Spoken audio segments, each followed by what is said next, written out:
but what is relevant for your sum is based on exhibit 1.1, and we're doing part C. So in the case study, actually what is relevant within this exhibit is this covered call option. Because when you read the question, it talks about covered calls. So in the covered call, it says Oil Split Corp, right? OSP is the name of the fund. Oil Split Corp may from time to time write covered call options on shares held in the portfolio to generate additional returns. The call options will be written only in respect of securities that are in the portfolio. So they are doing covered calls, not call options, covered calls. So what are covered calls? It was explained in the case study in note number 5, right? When you're writing a covered call means selling a call option while owning the underlying share. So you own the share and simultaneously sell a call option. That's what you mean by writing a covered call. Okay. So based on that, part C asks certain questions in question number 9. So I'm getting a couple of answers.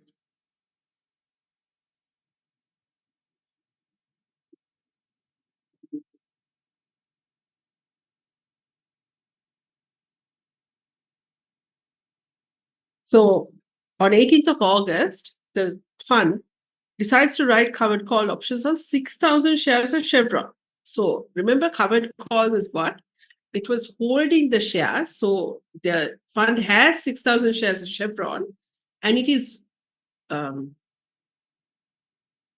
writing covered calls, meaning selling call options on 6,000 shares of Chevron. So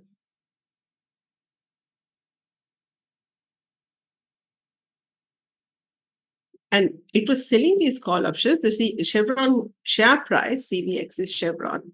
Chevron share price on 18th of August, which is the date that they decide to write the covered call, is 160.8. The option price of a 20th October expiry call option with an exercise price of 165 is 4.85. Each option contract has 100 underlying shares. So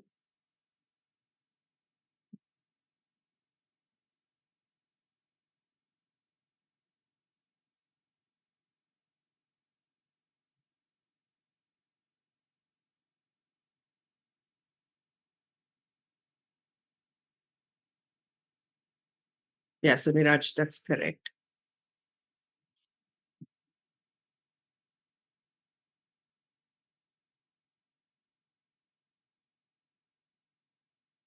Yeah, Devanka, correct.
Only two answers at the moment.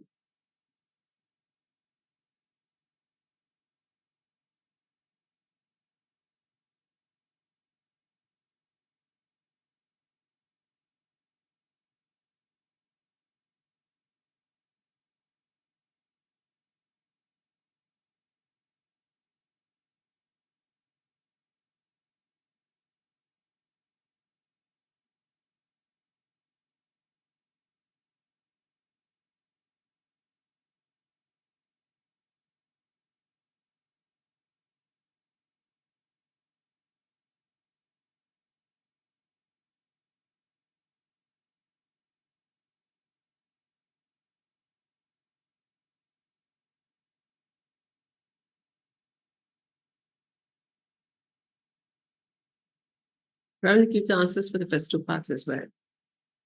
But yeah. So far, yes, correct.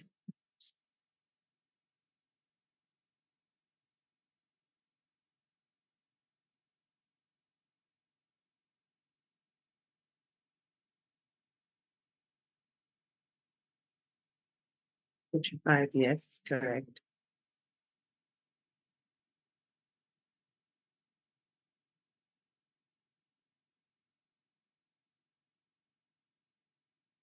Probably your answer for 170 looks a little off. Not sure. Looks a little off.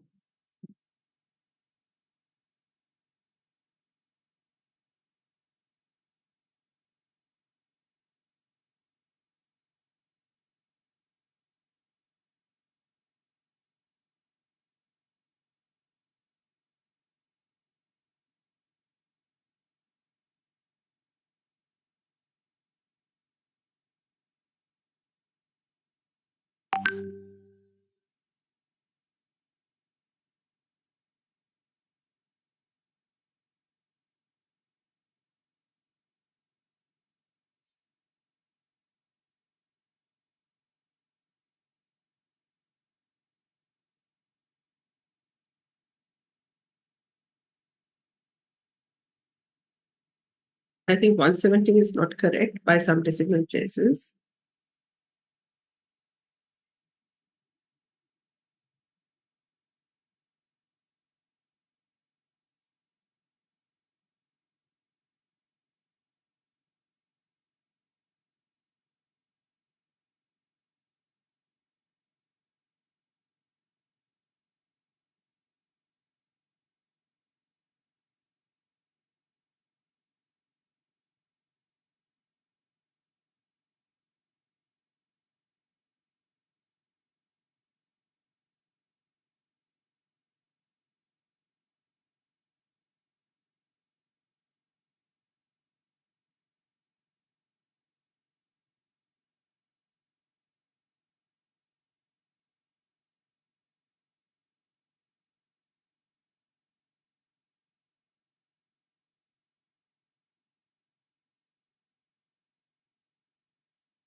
Surely this shouldn't take this much time, right?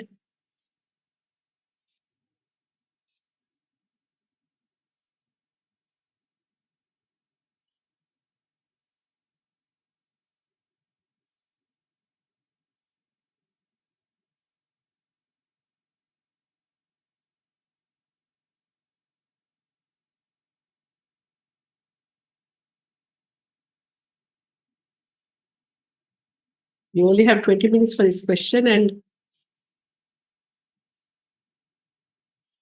the 20 minutes really seem to be up.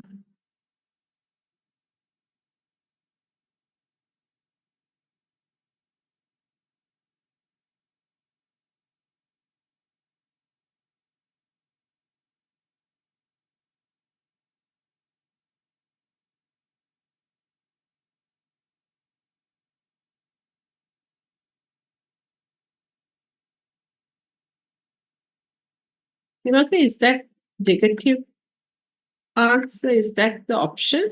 Or is that, what is that negative answer that you have got? Total net. Total. And then the positive one? Again net. So for 155 and for 162. Oh, this is for 162. Okay.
No, you've already calculated the totals here, right? You just have to do an analysis for C2 using the answers that you calculated here.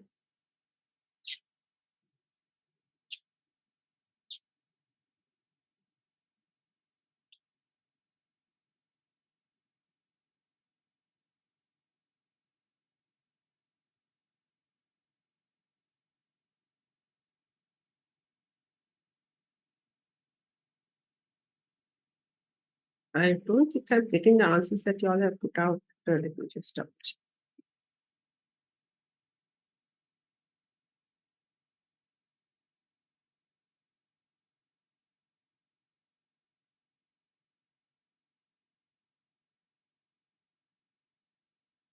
Did you read the hit?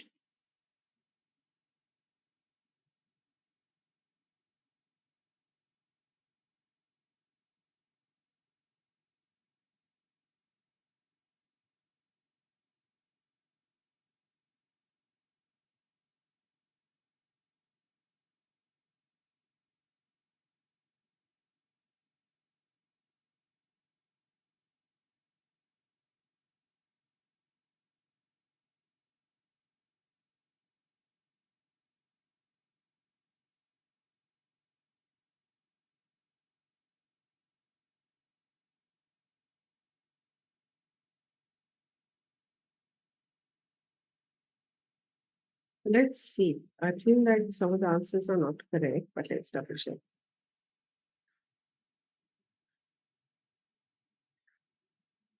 So on 18th of August, the fund decided to write a covered call option on 6,000 shares of Chevron. Chevron is already held inside the portfolio, and on 18th of August, the price of the Chevron share is 160.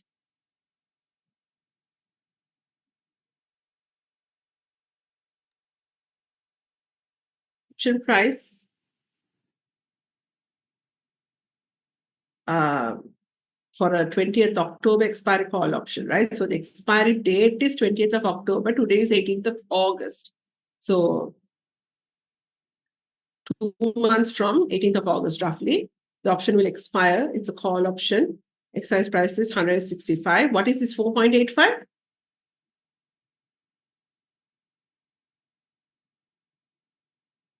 What is the 4?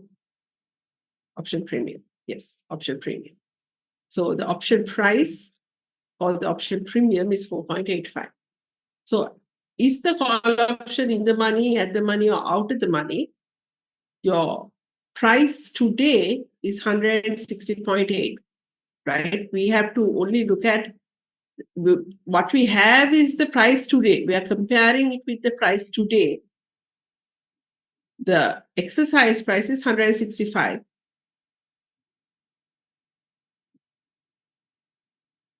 In the call option, to look at whether it's in the money, out of the money, or at the money, you always look at the option hold, right?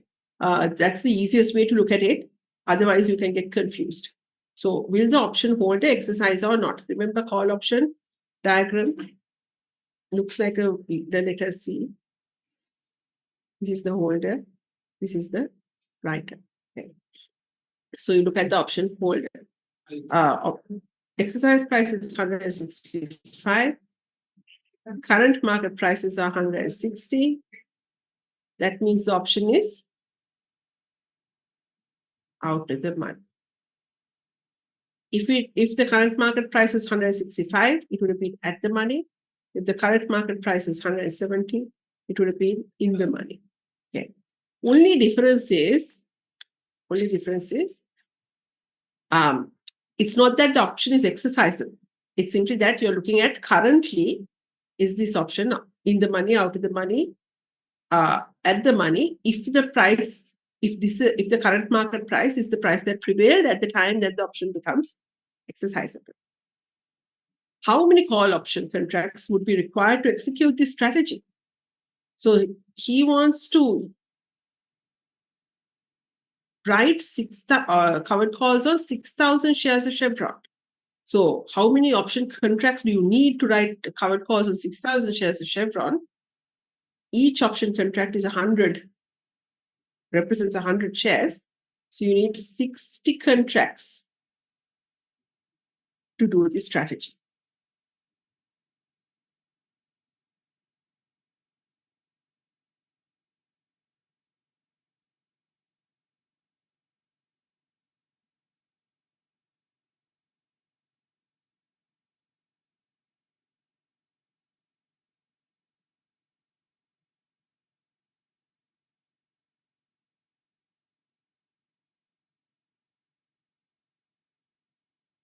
Okay, it looks okay. Devankar also matches with the needs, except the last one is not there. Niraj, I think you need to anyway look at it for the total, right? The total profits, not the per share.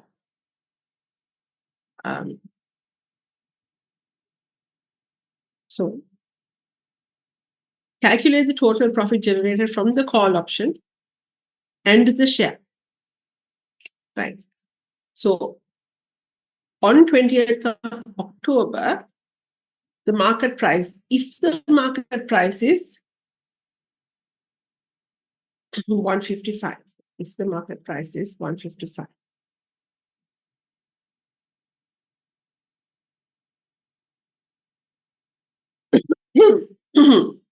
So for this, the hint says, if you already have the shares in the portfolio and you don't know the cost that was correctly pointed out, calculate the profit from the shares based on the price of the Chevron share at the time the strategy was executed on 18th of August. Assume this to be the cost of the share. So this option at 155, the call option, what are you the writer or the holder of the call option?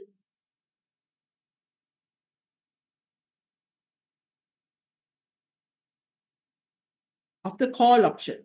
Are you the writer or the holder of the call option? You're the writer of the call option. So your diagram looks like that with exercise price at 165. So at maturity, now the price is 155. So looking at the holder is not going to exercise this option, right? Although it is profitable for you, the writer, if he exercises it, holder is not going to exercise the option because it is not profitable for them. Therefore, there is no payoff from the option. Payoff from the option is 0.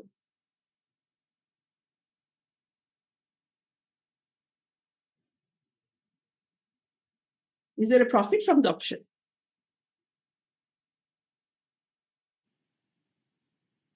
Is there a profit from this option?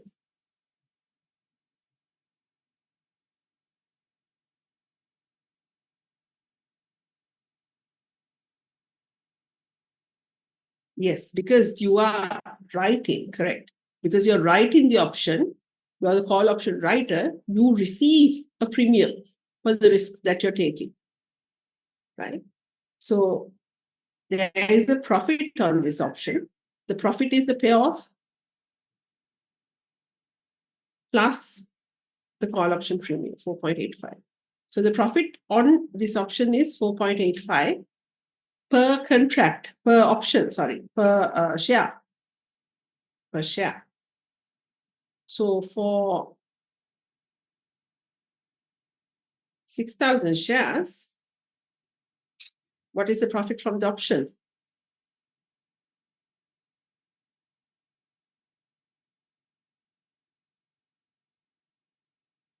$29,100.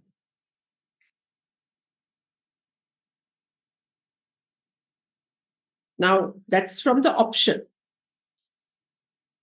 From the share, this is from the option,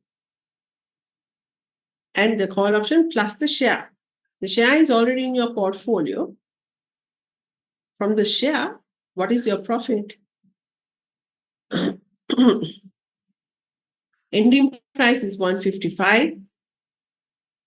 Starting price is 160.8.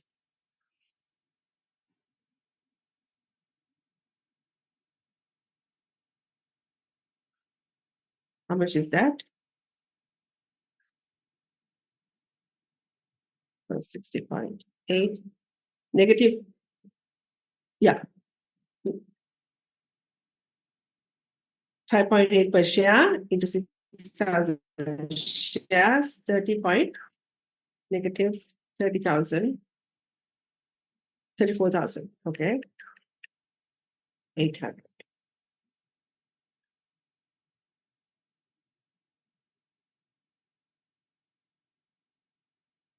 So the total profit from the call option plus the shares is how much?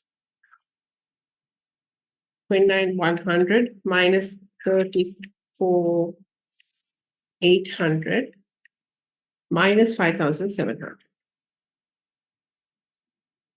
That's how much this position, by doing this is how much it's going to give you. Okay.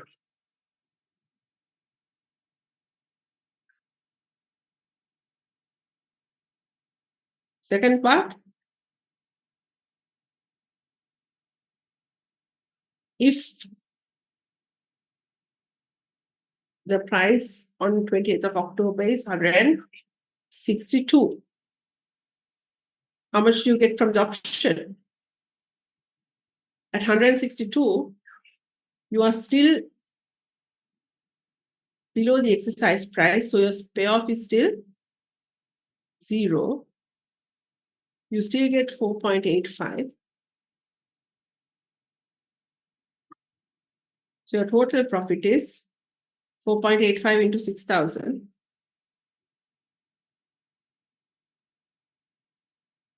29,100 from the option. Right? And from the share, you get 162 minus 160.8. So you have a profit of 1.2 per share into 6,000 shares, which comes to 7,200. So your total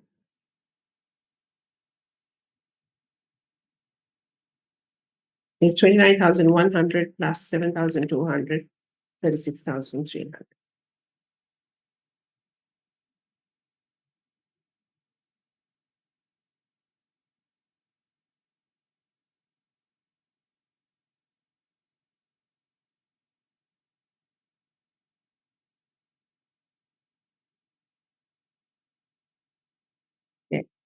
So is it negative 7.2? It's positive 7.2, right, Neeraj? For the shares? Yes, there was a, yeah, it has to be positive. Yeah. Positive 7.2. And then for the last part, at 170,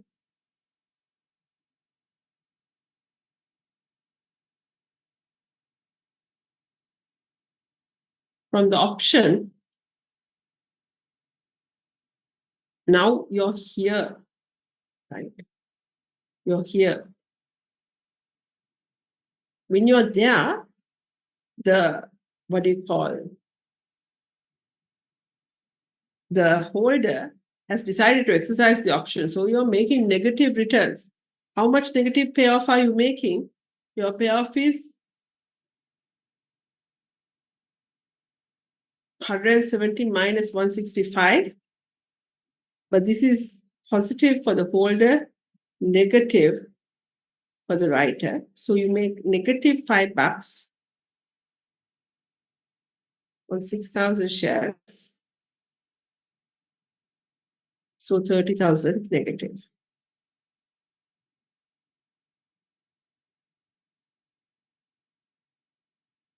That's from the option. From the shares, your share prices have gone up 170 minus 160.8.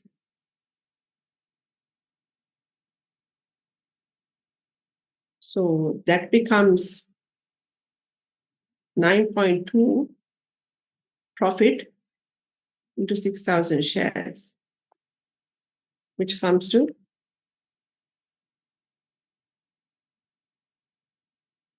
55,200.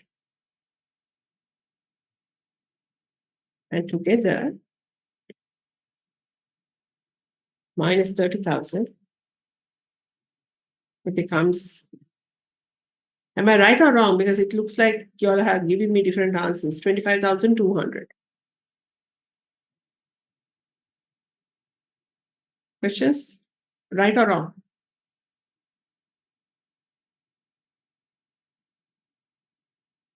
India on the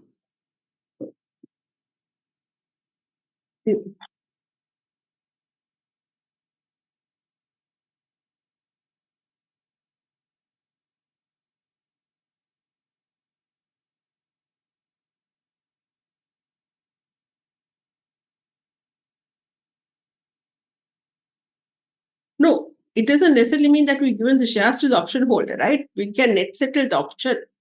We can net settle it. That's what we're looking at, that 30,000. We're looking at the option to be net settled, right? And we hold the shares in our portfolio.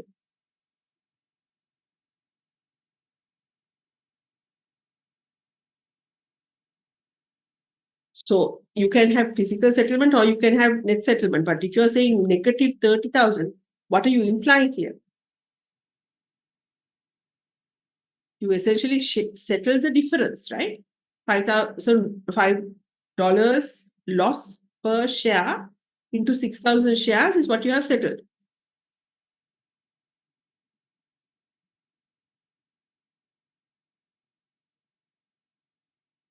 You hold the shares in your portfolio, your share portfolio, you can sell it, or on an opportunity cost basis, you have a gain of 55,200.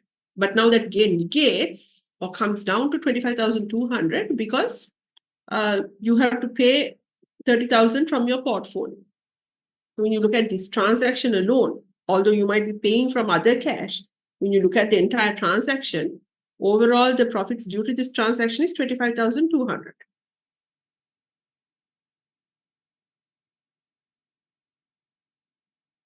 So part 2 says identify whether OSP's objective of generating additional returns through this covered call strategy, as stated in Exhibit 1.1L, is satisfied. So Exhibit 1.1L is this. This is from the case study, right? OSP from time to time will write covered call options on shares held in the portfolio to generate additional returns. Call options will be written only in respect of securities that are in the portfolio, but it says OSP's requirement to do this covered call option is to generate additional returns. So is it doing that via this covered call?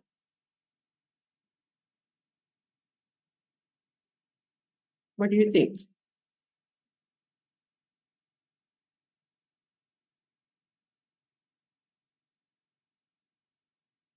First and foremost, how will it generate additional returns?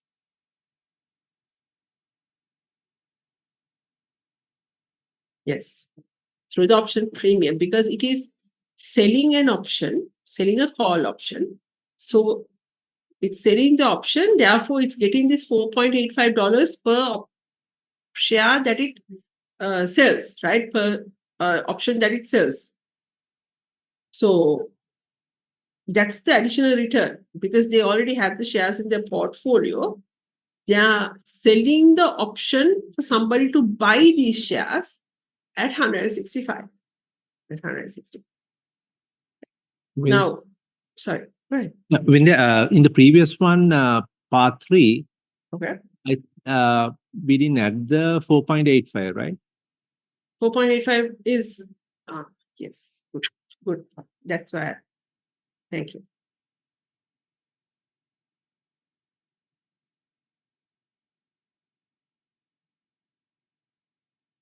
So this 30,000 is the payoff.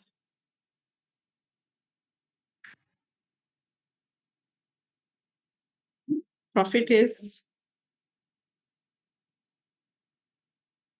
minus this 30,000. You get 4.85 into 6K. How much does that come to?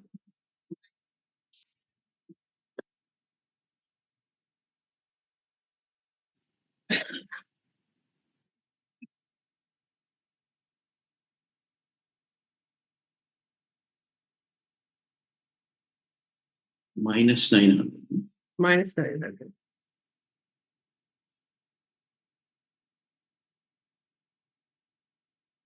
So that's the profit from the option. Sorry about that.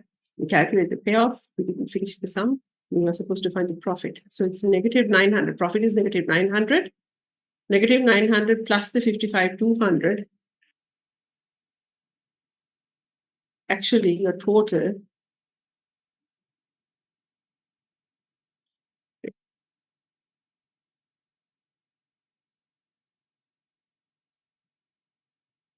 yes. Thank you for pointing out.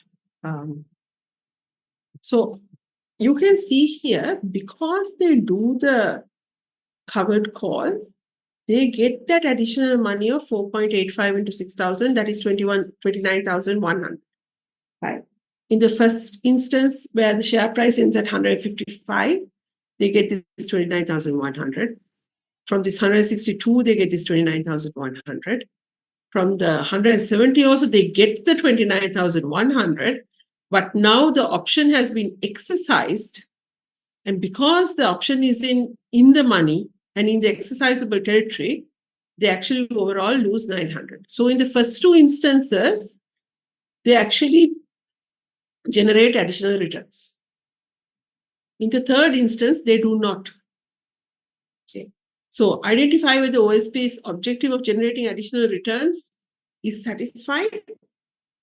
Under certain circumstances, it is satisfied. Below a certain price, below what is the price? 165 plus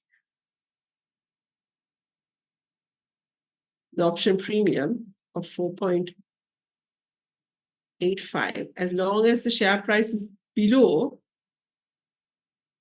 169.85,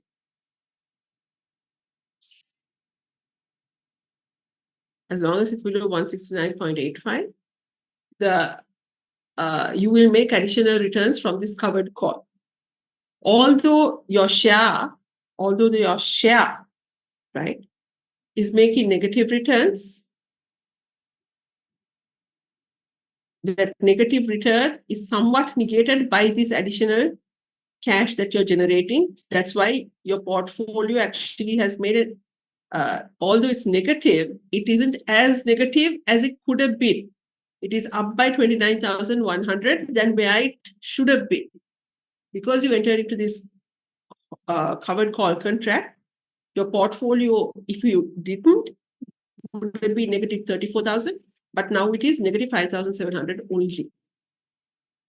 Even in the second scenario, your portfolio would have been up by 7,200, but it is actually up by 36,300 because you entered into this covered call. However, in the third scenario, your portfolio could have been up by 55,200, but now it is up by only 54,300 because of this covered call scenario. So, does it generate additional returns? Yes, up to a certain point. As long as the share price remains below 169.85, it enhances returns, but above 169.85, returns actually start to come down. Any questions there?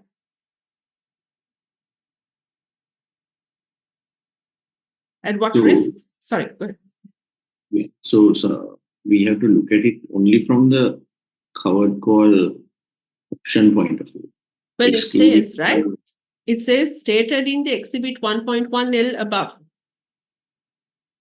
Hmm. Identify the objective of generating additional returns through a covered call as stated in exhibit 1.1L. So essentially, the objective is to generate additional returns because of this covered call. Is that satisfied or not? That's what the question is asking.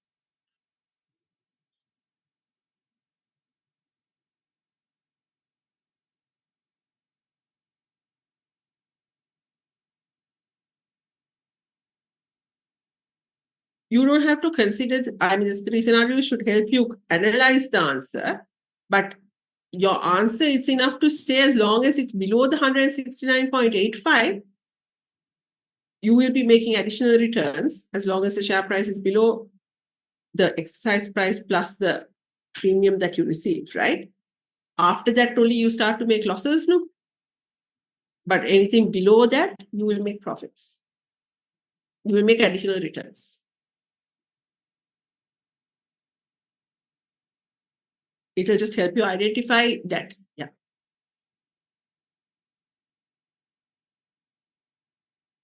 So what are the risks that you should be aware of when executing the strategy?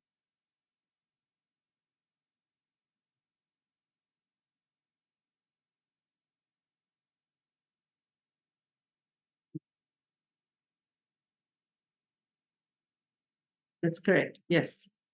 Because you are writing a call option, the risk is where a risk happens in the fact that you are writing a call option. Therefore, if the price remains below 169.85, you are fine. But as soon as the price goes above 169.85, your portfolio returns will start to come down because you are the writer of a call option. And there is unlimited risk. Higher the price, higher the amount of portfolio returns coming down.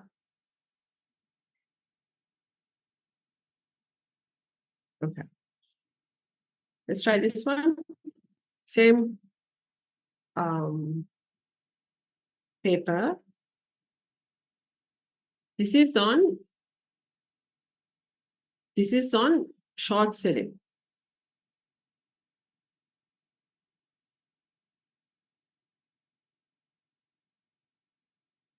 Read through and see. So this is the case study component. This is the case study, right? That's important in the case study, and this is the question. Part C only.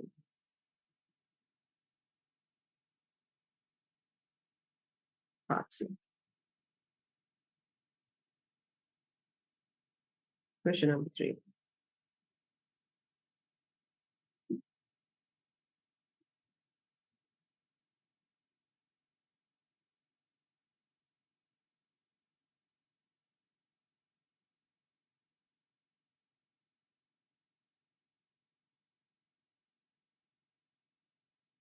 So I hope you remember your short selling.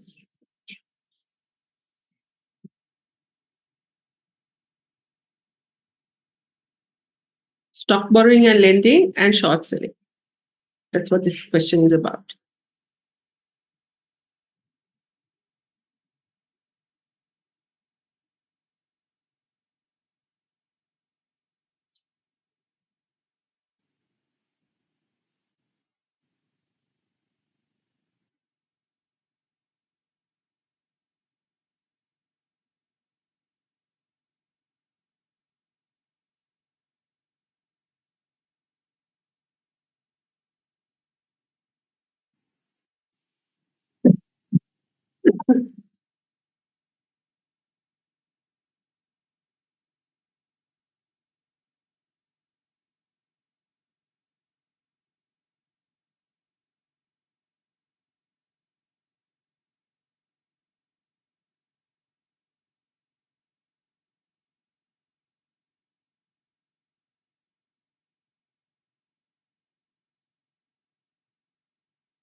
And efficient markets.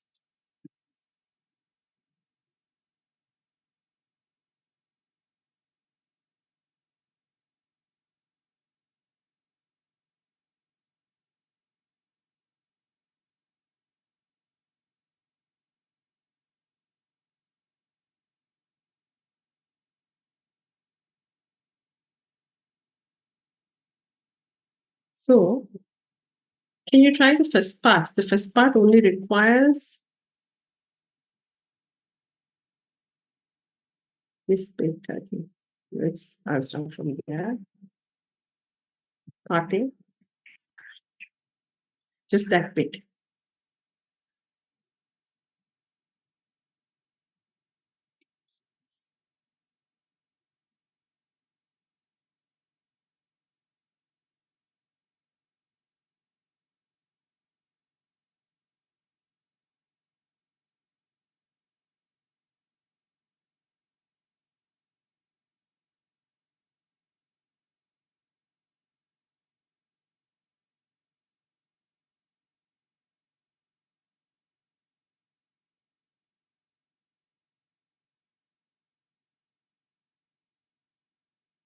It doesn't require any of these other things. Just that bit is enough to answer part A.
So Ravindu, correct.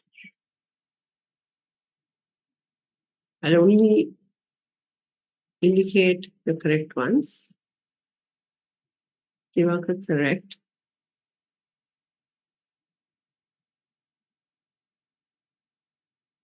But your reasoning is not correct. Divakar. Oh, it doesn't look correct.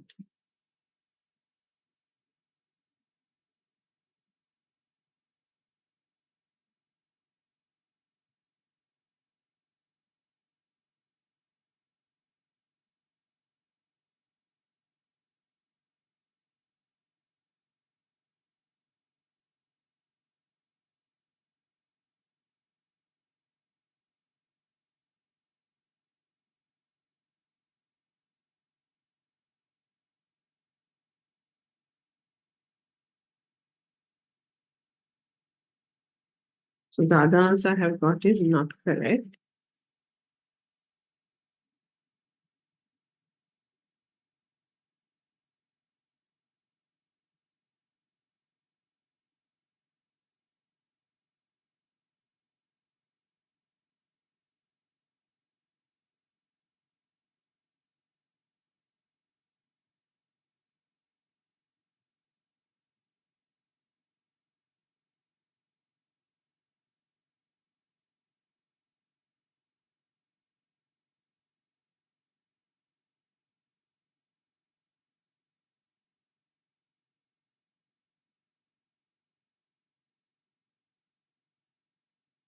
Yes, you are. That's right.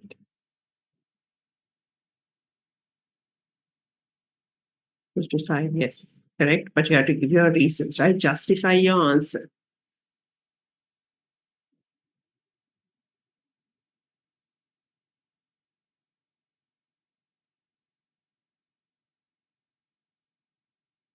So on 23rd July, Chevron announced its second quarter earnings. Second quarter earnings nearly 6.01 billion. It's down by 48% from its second quarter earnings 1 year ago. So your 23 2Q earnings are 6.06 billion. 22 in 2022.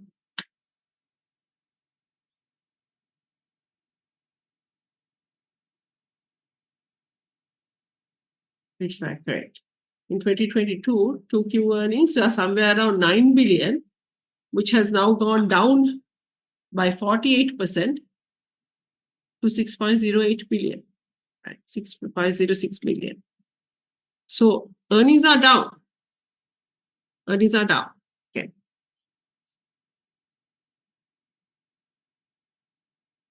Now, although earnings are down, analysts expected earnings to be 5.5 billion.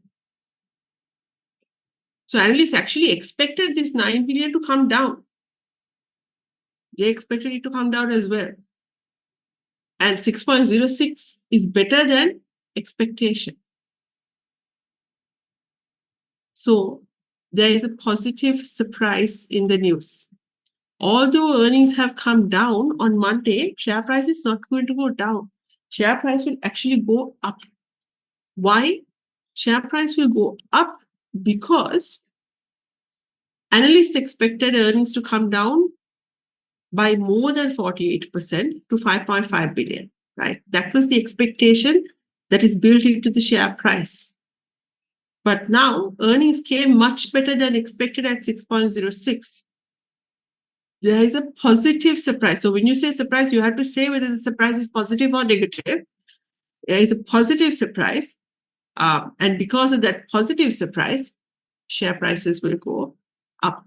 Because the share, although it is down, it is better than market expectations. Any questions there?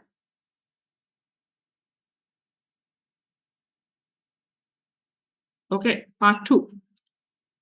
So part 2, actually there was a small mistake here. So what happened was after, for this part, the marks were given in total here, right? So it is the income OSP would earn by lending the CVX shares to the custodian. Because actually you can't do a repo transaction, is a borrowing. So it's not, you can't take the collateral and you can't earn anything on that collateral unless by just the investment, right?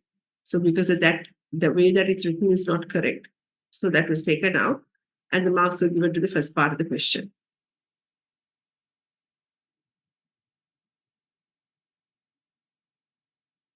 So tell me, for part B, how do you start thinking about this transaction? What is this? Is this short selling?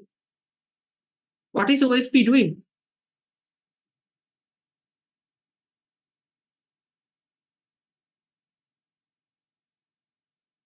What is OSP doing?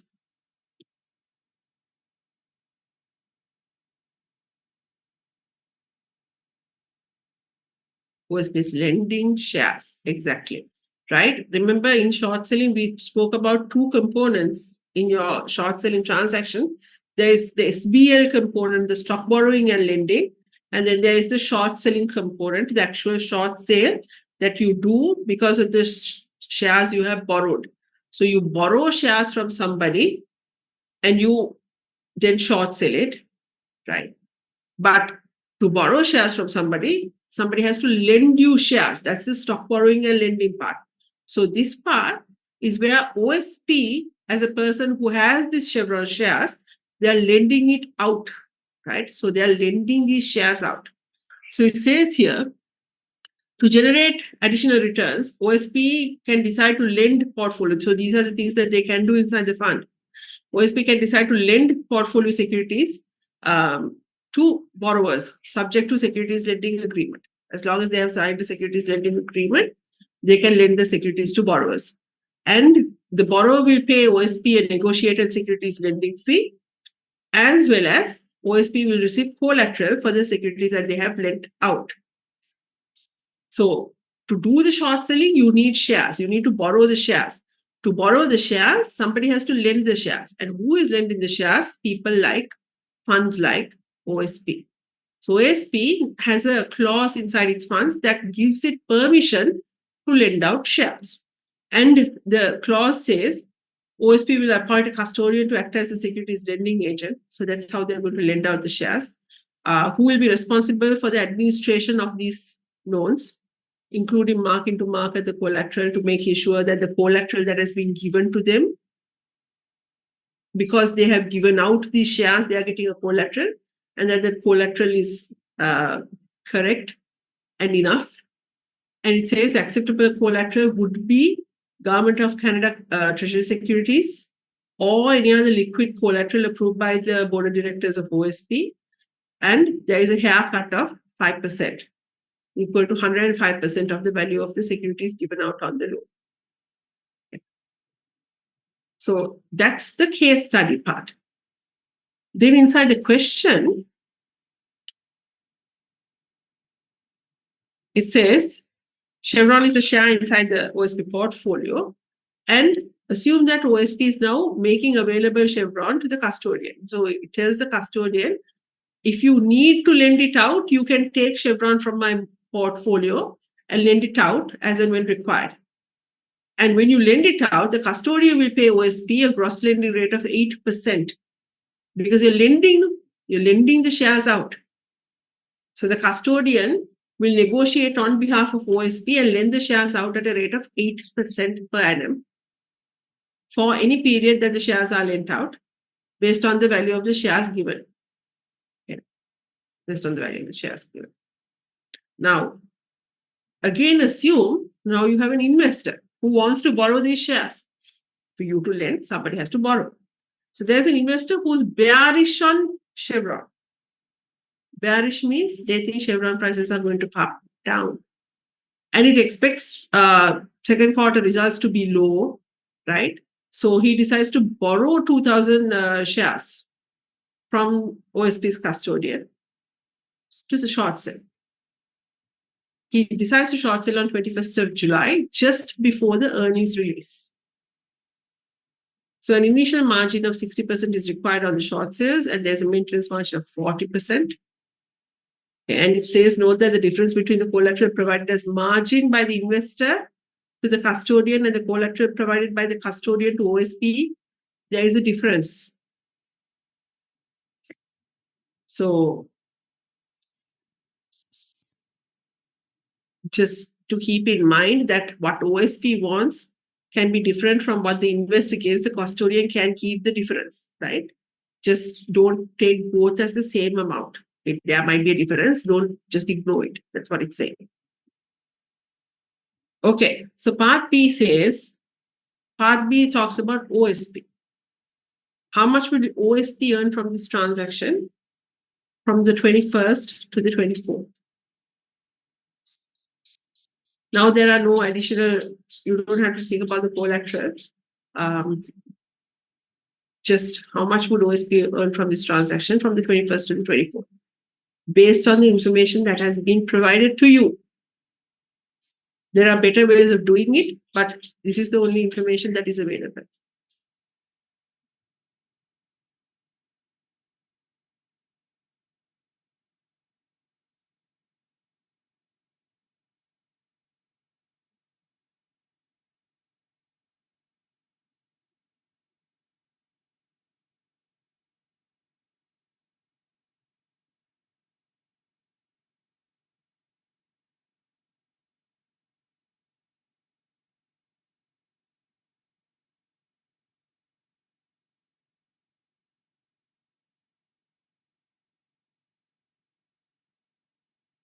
Let me check the answer.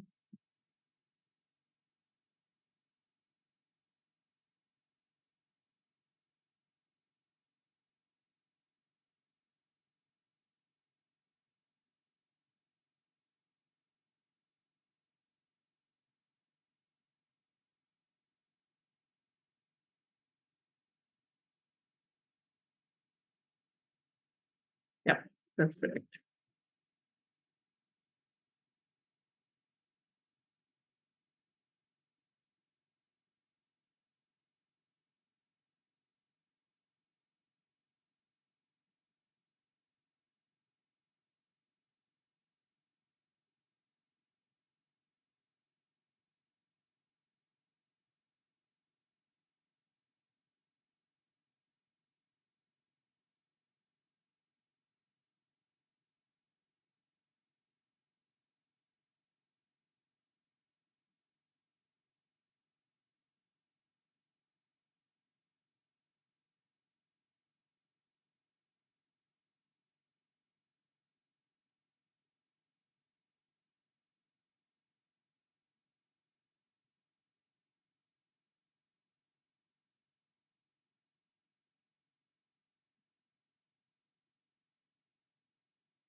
So I have one correct answer. Ravindu, no.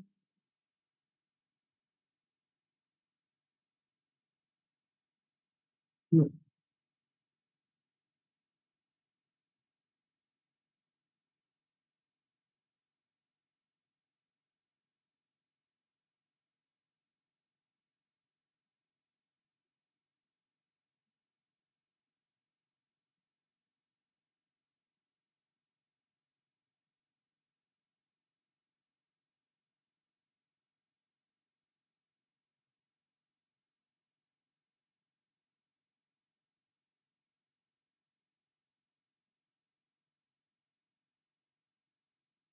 Miraj, yes, correct.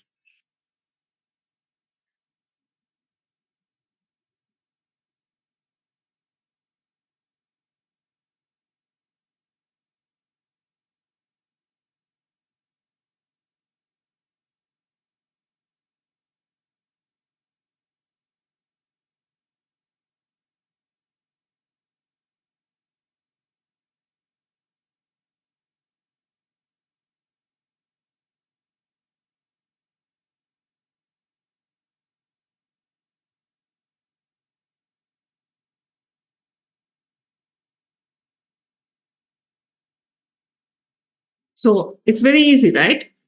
That's why there was a second part also inside it, but unfortunately the wording was incorrect. So I had to cut that off and giving the marks. So 21st to 24th is essentially from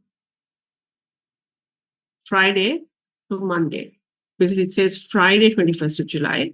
And then on Sunday 23rd of July, the announcement came. And we don't know. We are assuming that the share prices should go up on Monday, but we don't have any information of that by the time we're doing part B, right? So from Friday to Monday, 21st to the 24th, there are 3 days.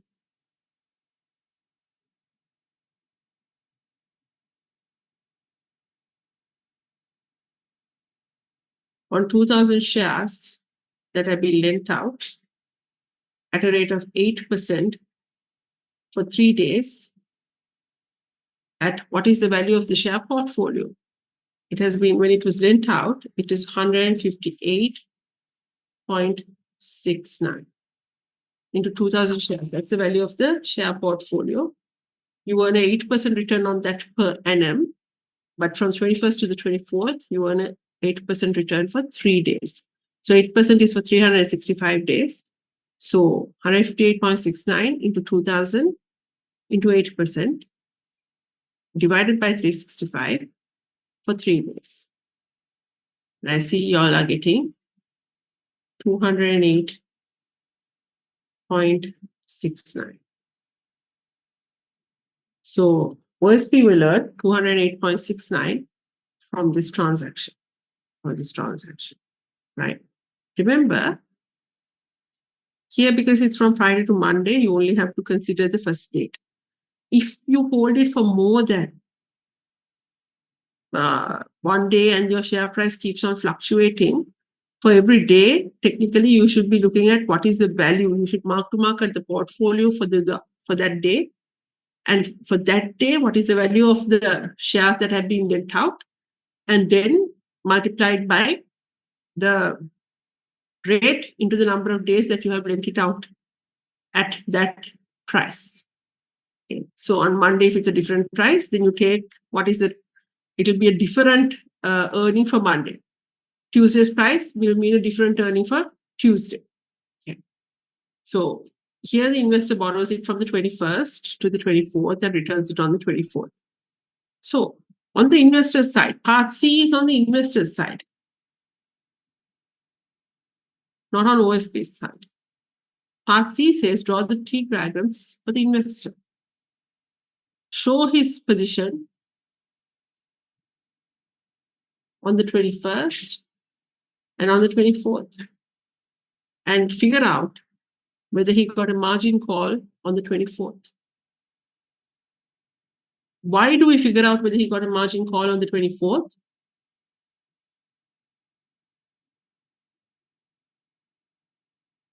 Because he shorted the share, thinking that he's bearish on CBX. He expects the prices, he expects bad second quarter earnings. So he thinks prices will come down. Therefore, he decides to short the share. Okay, he's shorting. So he needs to borrow the share and short it. And he keeps a 60% initial margin and there is a 40% maintenance margin. But according to you, the price should go up on Monday because Chevron posted better than expected results, positive earnings surprise.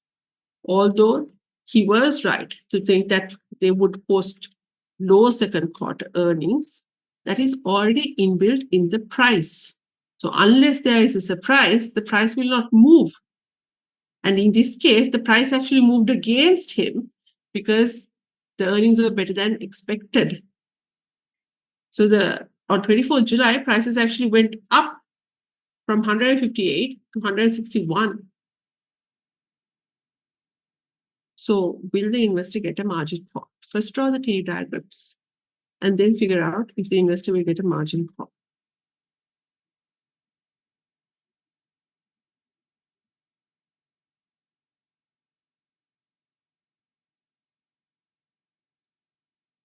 Vindhya, on part B, Mhm. so you said daily you have to calculate the interest. Yes, you So do. me, But yeah, sorry, go ahead.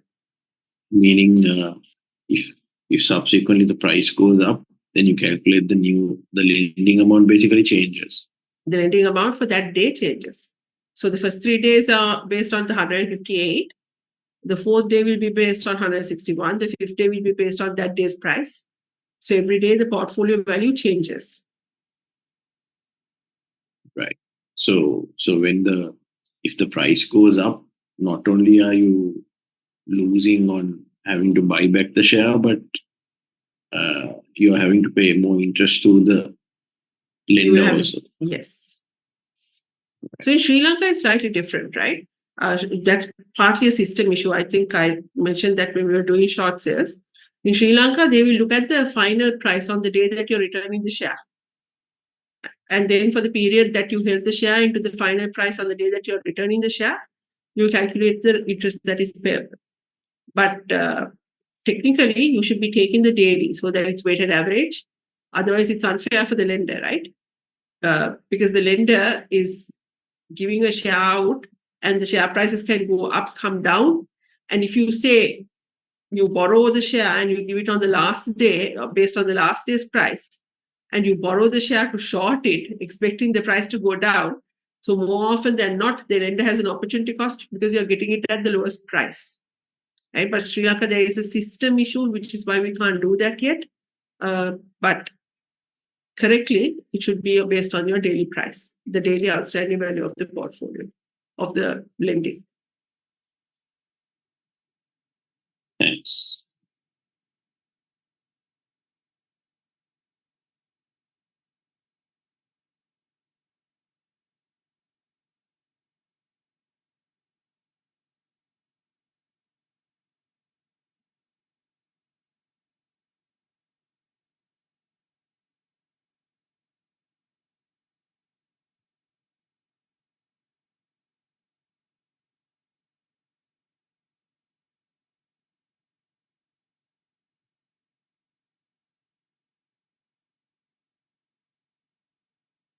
So you all should quickly refer back to your short sales notes in terms of drawing the T diagrams.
Neeraj, I need to just check a few answers.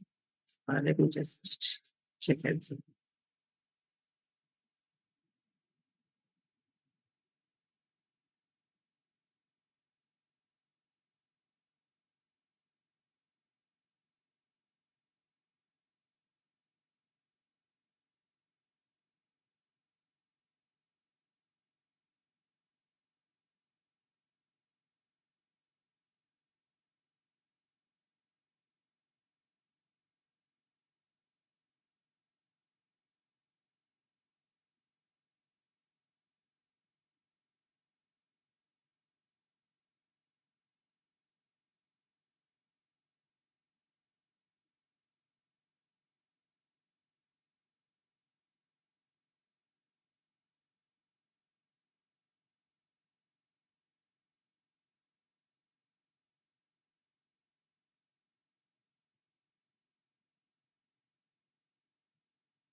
Can you all tell me, because now you all are telling me certain answers, both Ravindu as well as Niraj, can you all tell me the margin that you're getting?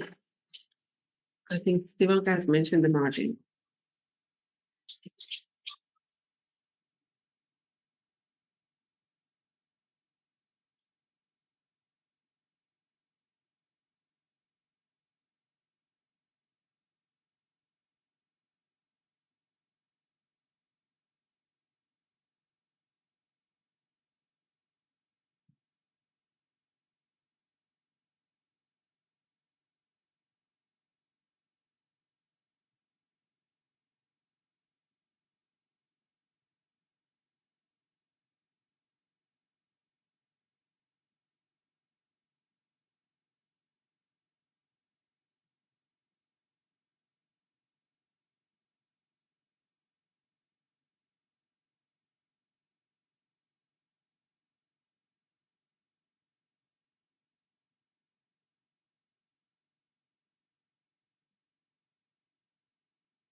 Looks like you're getting the same answers.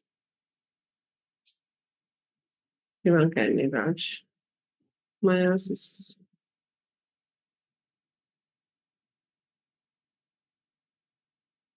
Ravin, you need to calculate the margin. Only partially there.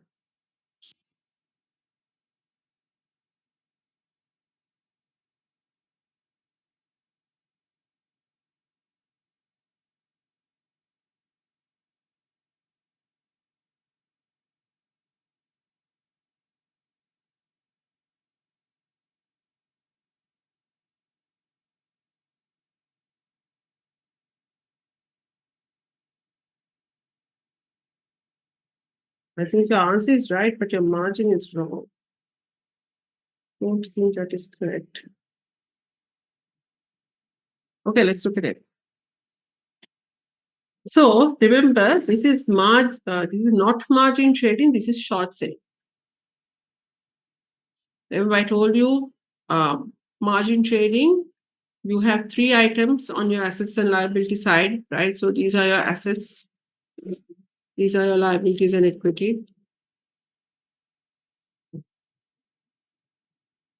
So in short selling, what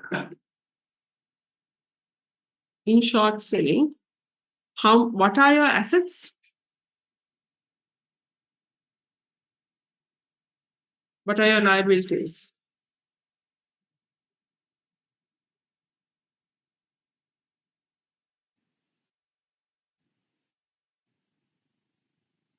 What are your assets? What are your liabilities?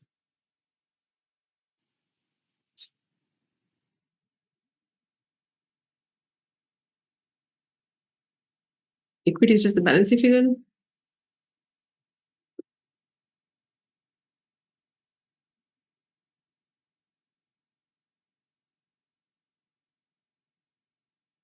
Yes. What is the asset?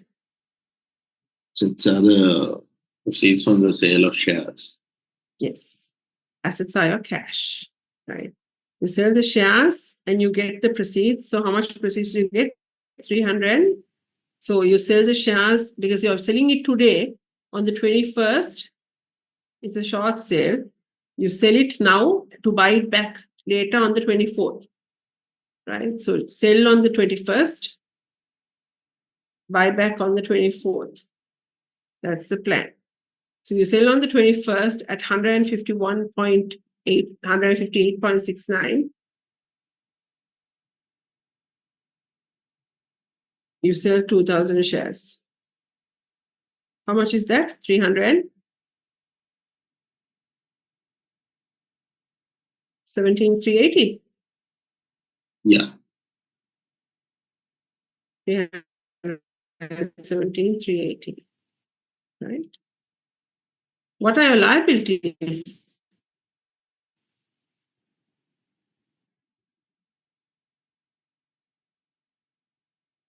Your liabilities are that you have borrowed. What have you borrowed?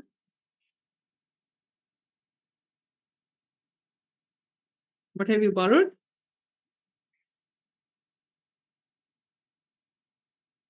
SPX, correct. CVX, sorry. CVX, you borrowed shares. You borrowed shares. So because of that, you have to repay back shares, not cash. Okay. And your shares, the amount of shares that you have borrowed, you borrowed 2,000 shares. And today on the 21st, the share price is 158.69. So you had to pay back today 317. Right now, you have to, it's not that you have to pay back 317, 380. You have to pay back 2,000 shares, which will cost you 317, 380 if you paid it back today. That's the difference. So your cash and your borrowings are the same. So there's no equity. What happens?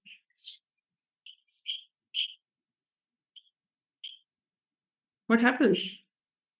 If your cash and your borrowings are the same. Why is that?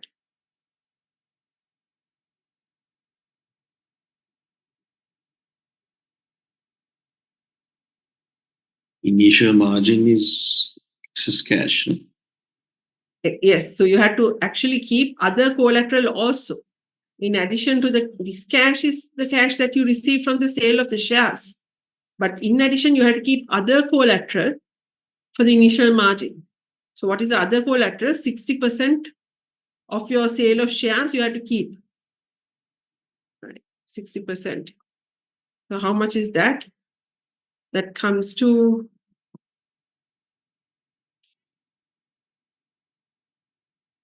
194.28, is it?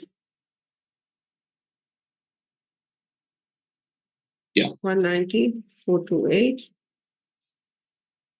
And for the balance sheet to balance, your equity amount is also 194.28.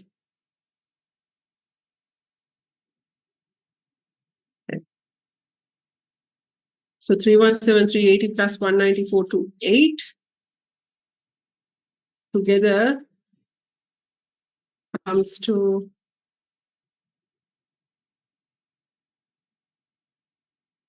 507,808. That's your balance sheet figure. Now, on the 24th, what happens? What are the changes? Cash. Does it change? Does it change? Cash?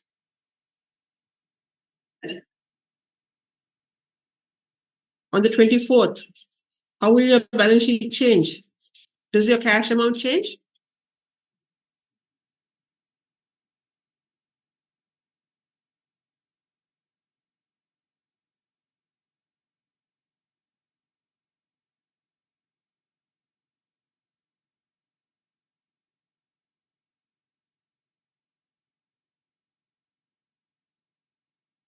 Remember now, I can see, I can see through the computer that you all are getting confused, right? Now, remember in margin trading, you have one item in your asset side and you have two items on your liability plus equity side, because in margin trading, you borrow money from the stockbroker and put money of your own, and you have a portfolio on the asset side. But here it's not the case.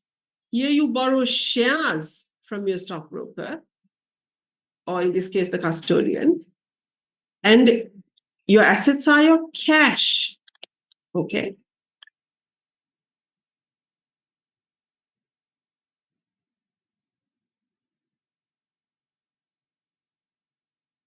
So your assets are your cash. Yep.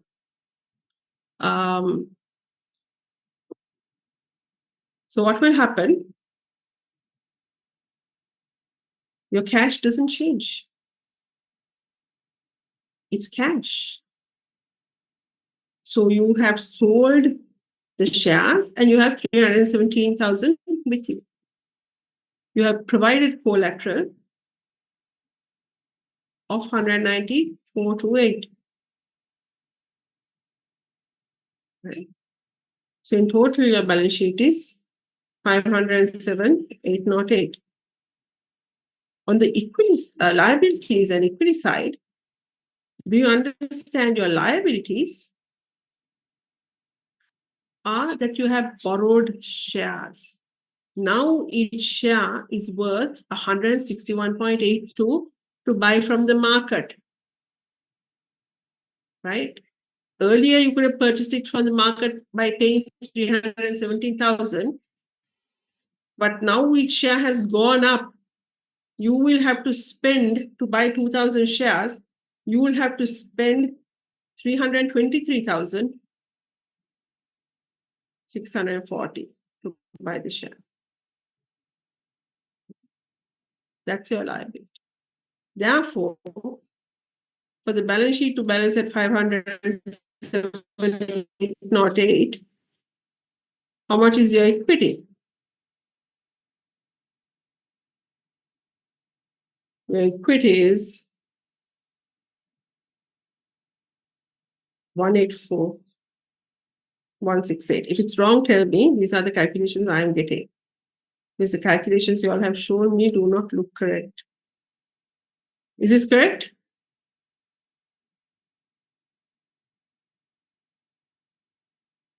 Yes. Okay. So now this is your T diagram, right? Using T diagram, show the investor's position on 21st July and 24th July. 21st July, this is your T diagram. 24th July, this is your T diagram. To get marks, you'll have to write cash, collateral, borrowing shares, equity, cash, collateral, borrowing shares, equity, right? And then you have to obviously show these values. Sometimes you show the values without doing the legends. You don't know what the values mean, right? So to get marks, you need to put, and then you get partial marks for every narration that you have, right? So assess if you would be subject to a margin call. So to assess, you need to calculate what is the margin on the 24th. What is the margin on the 24th? Margin is the value of equity to the value of your share portfolio that is owed. Value of shares owed. So you have equity of 184,168. Your share portfolio is 323,640. How much does this come to?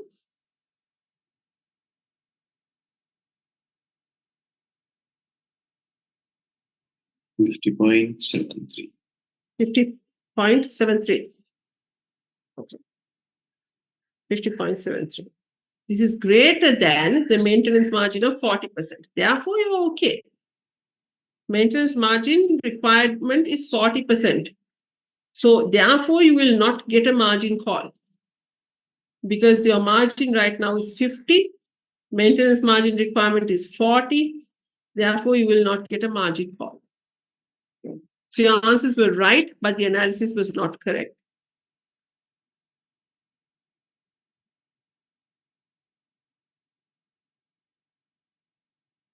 Questions? Do you all have an open book exam or closed book exam this time?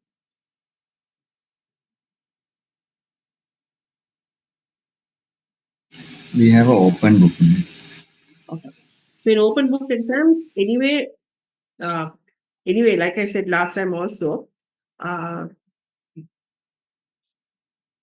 paper is long. You have to time yourselves, right?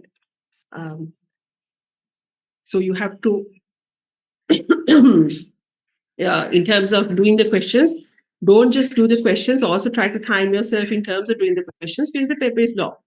Generally, it is well distributed in terms of theory questions and what do you call it? It's either 60-40, it's 60-40, 50-50, or 40-60 in terms of theory two. So the maximum sum that you will get is about 60% if it's a more sums-based paper, versus if it's a more theory-based paper, it will be 60% in theory, right? So, but theory questions, even it's open book, will not be from the book, obviously, or very little from the book, right? And you won't, essentially, this answer is 56.91. Is it 56.91 or 54 point something? It's Sounds- 56, yeah. 56. Okay. So remember, it's not about having theory questions. Theory questions will be there. But I am obviously, when I'm doing my questions, most of the questions I will look at during revisions will be your sums, because the theory you should be able to figure it out from the notes, right? But neither will, open book exam theory questions be very straightforward, because you can't just look at the book and write the answer, right? So, and ideally in open book exam, you shouldn't have time to open the book. That's how the questions will be structured as well. So keep those in mind. You will be given at the end of the paper, you will be given a formula sheet as well. Those are things, and just, in terms of timing also, just look at the timing as well. Okay. That finishes it. So 12th Monday evening, we'll do a couple more questions. And yeah, that's it. Thank you.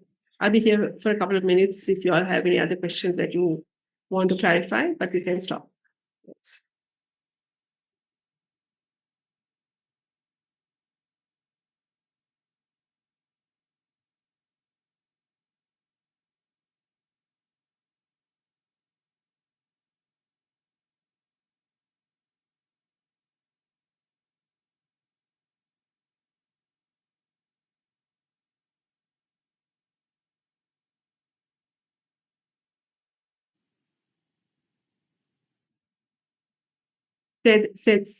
Sorry, you're breaking up.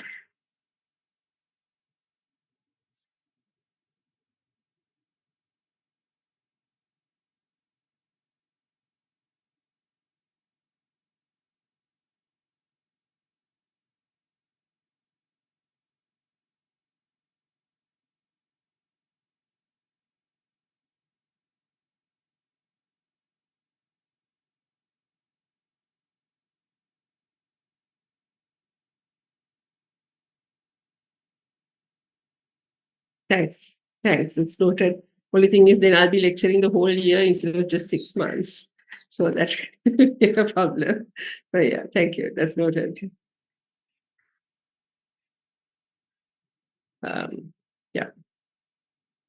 And a small suggestion, ma'am, that in the exam, so for one question, if you appreciate if you could not mix few topics, that otherwise we since No, we so are a lot is not mixed, right? A few topics are mixed. Obviously, you can't do like you have 14 topics, and a few topics definitely get mixed, but most of the time it will be like 2 topics or something like that. Now, for example, your case study might be based on a certain thing, but like I showed you the SPAC question, and I showed you like several different types of case studies on gold and on oil and whatever. It might have overrunning central theme, but you will have questions across the board on everything. And overall, most of the questions will not be mixed, but there will be a few questions that will have to.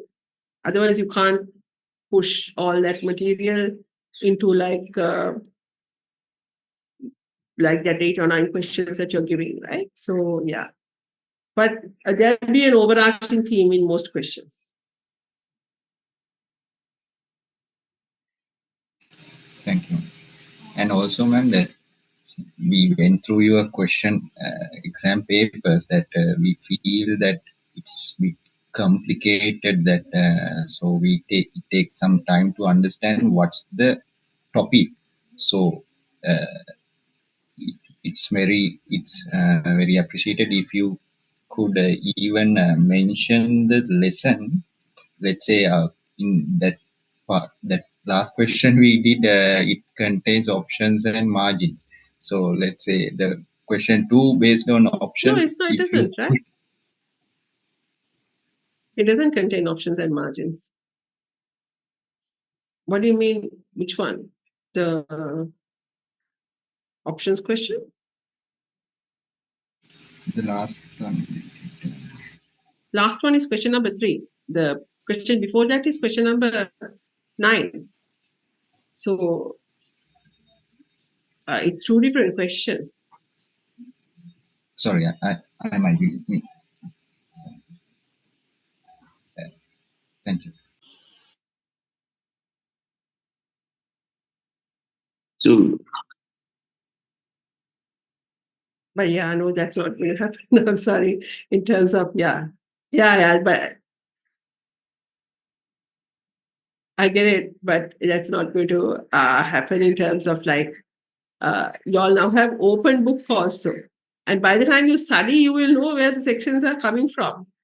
I mean, I've not had problems other than very few people from on and off, very few, like maybe one person per group. That will really confuse the section.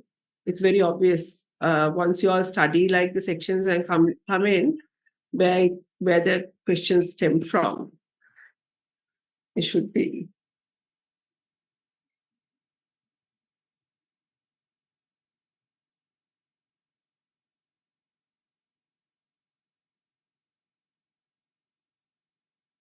Right now, you all are looking at questions without studying the material. So anyway, it's going to be a little bit more difficult. Madam, that we are even though we studied that we had to go through the materials. I think 4 or 5 times to get familiar with these concepts. So that's why it's a bit difficult to find what's the topic to the particular question. So that was my concern. That's okay. Thank you. Thanks. No, I'm sorry about that, but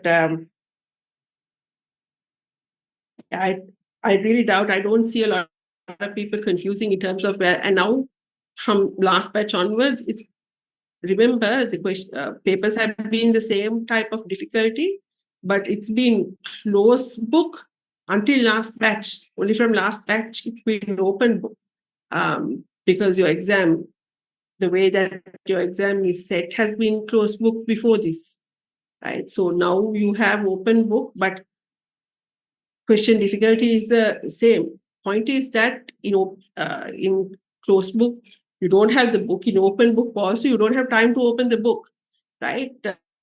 You won't. You will have to look through the material and be a little bit more familiar with the material, and just be able to open to like relevant sections, know what your formulas that have been given to you are. Generally, if the formulas slightly change around, I'll send you the formula sheet beforehand, or I'll upload it beforehand on LMS. If I don't upload it, it's pretty much the same formula sheet, pretty much most of the time. If there's nothing uploaded, so you can look at the past papers and the formula sheets.